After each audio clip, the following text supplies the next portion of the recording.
Hey everyone, Sky here to discuss the Angry Birds Movie 2, featuring the voices of Jason Sudeikis, Josh Gad, Leslie Jones, Bill Hader, Rachel Bloom, Awkwafina, Sterling K. Brown, Eugenio Derbez, Tiffany Haddish, Danny McBride, and Peter Dinklage, and directed by Tharop Von Orman and John Rice. Now, let's just get straight into this. I don't care if I saw it twice and all that. I have seen the movie twice, but after the first film, let's just get straight into this thing.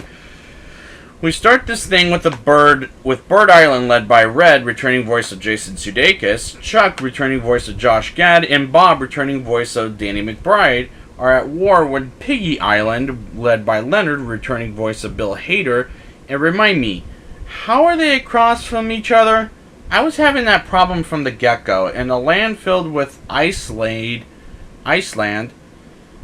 led by the Eagles, and Leonard wants peace with the birds, and that was rather an interesting way to end the war. But Red thinks it's a trick, and he would Chuck and Bomb go find a girl, and I think Bomb was being disgusting with his eating dirt thing. And Red meets Silver, voiced by Rachel Bloom, and she's taking notes on Red, and that scene was weird because Red has anger issues and thinks he's smarter than everyone, which is a plot where we'll be going back to again and again, and it's fine at best, but it doesn't mean it's good.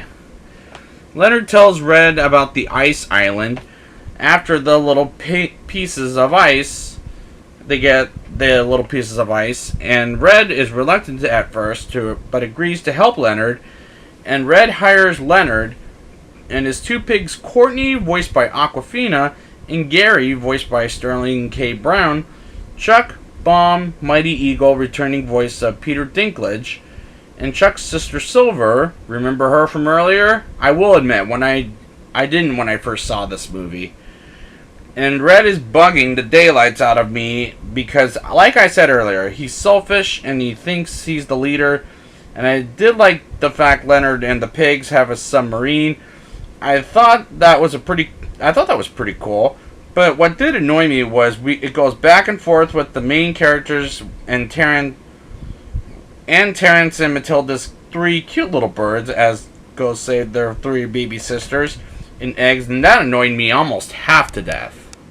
The Iceland Island, led by Zeta, voiced by Leslie Jones, and I felt so bad for her dog in ice.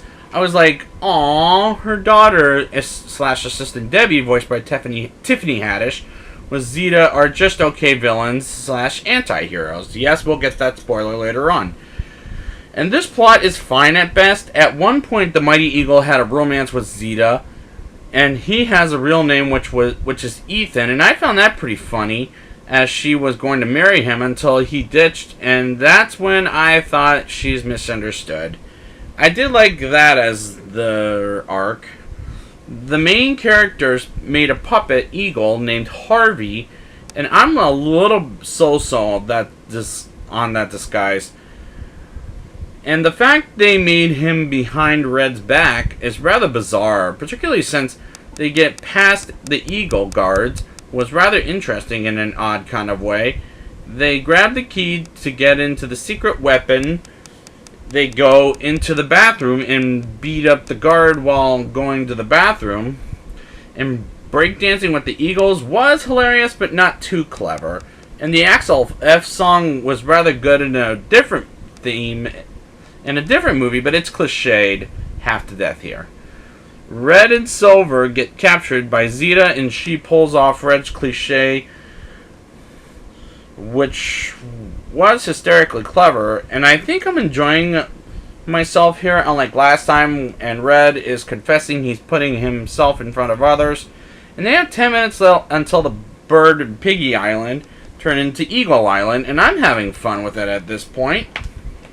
Chuck plants sticky notes on cameras while Red and Silver go into a ball to take the lava balls from exploding, and Bomb takes the Eagles out for drinks, and Leonard, Gary, and Courtney pull the switch from making any more lava balls, and they're unaccomplished,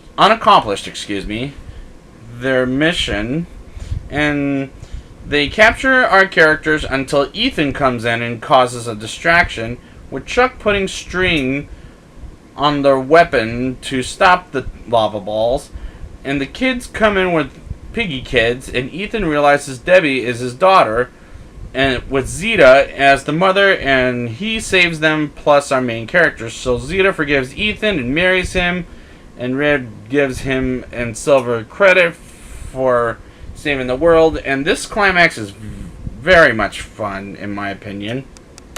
Now it's time for the rating. I'll give this movie a 5.3 out of 10. This movie is better than the first film, as it is fine at best. I like the characters better this time than last time, and I didn't like the first film, and I found a little bit of humor clever here, and I'll give it a mild recommendation at best. So I'd like to thank you guys for joining me for the Angry Birds series, and until we come back, macaw!